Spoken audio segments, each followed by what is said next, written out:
பாஜகவை சேர்ந்த பல்லவி அப்படிங்கிற ஒரு எம்எல்ஏ சமீபத்தில் மீடியாவுக்கு ஒரு பேட்டி கொடுத்துருக்காங்க. அடிக்கடி ஏமா கரண்ட் கட் ஆகுது அப்படின்னு கேட்டா, ஒன்னே எனக்கு தெரியல, அந்த துறை சார்ந்த மினிஸ்டர் கிட்ட கேளுங்கன்னு சொல்லியிருக்கணும். இல்லை இவங்களுக்கு தெரிஞ்ச உண்மையை சொல்லியிருக்கணும். உடனே எடுத்த வாய்க்கு இதெல்லாம் திமுகவோட சதி. திமுக தான் எல்லாருக்கும் ஈபியில் வேலை செய்கிறவங்களுக்கெல்லாம் காசை கொடுத்து கரண்ட்டை கட் பண்ணுன்னு சொல்லிடுறாங்க. ஹலோ மேடம், நடக்கிறது உங்கள் ஆட்சி. திமுக காரங்க எப்படி இதை செய்ய முடியும்? அப்படியே காசை கொடுத்து செஞ்சதாக கூட இருக்கட்டும், அது எப்படி அந்த கவர்மெண்ட்டை எதிர்த்து ஒரு ஸ்டாஃப் செய்வாங்க? அடுத்தது இவங்க சொன்ன வார்த்தையை பார்க்கணும். ராயபுரத்தில் நாங்கள் கையும் களவுமா பிடிச்சிட்டோம் ஒரு ஆளை அப்படின்னு அதாவது ஒரு இபி ஸ்டாஃபை இவங்க கையும் களவுமா பிடிச்சிட்டாங்களாம். சரி, பிடிச்சிங்க இல்லையா? நீங்கள் சொல்கிறது உண்மையாகவே இருக்கட்டும், அவரை பிடிச்சிட்டிங்க. பிடிச்சதான் அவர் மேலே என்ன நடவடிக்கை எடுத்திருக்கீங்க? அவர் மேலே கேஸ் ஃபைல் பண்ணியிருக்கீங்களா? ஏன்னா அவர் செஞ்சது கிரிமினல் அஃபென்ஸ். இது அதாவது கவர்மெண்ட்டுக்கு எதிராக நடந்திருக்காரு, அது கிரிமினல் அஃபென்ஸ். அவர் மேலே கேஸ் ஃபைல் பண்ணியிருக்கீங்களா? துறை ரீதியாக அவர் மேலே என்னென்னாலும் நடவடிக்கை எடுத்திருக்கீங்க? அவனுக்கு காசு கொடுத்த திமுக காரன் எவன்?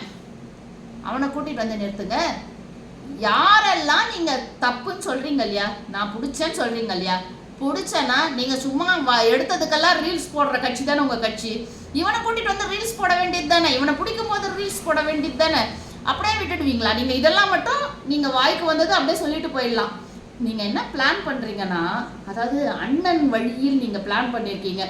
இந்த 5 வருஷம் நம்ம ஓட்டி ஆகணும், நமக்கு ஒன்றுமே தெரியாது. திமுக மேலே பழிய போட்டு அழகாக ஆட்சியை முடிச்சுட்டு போயிடலாம், தமிழ்நாட்டையே முடிச்சுட்டு போயிடலான்னு பிளான் பண்ணியிருக்கீங்க.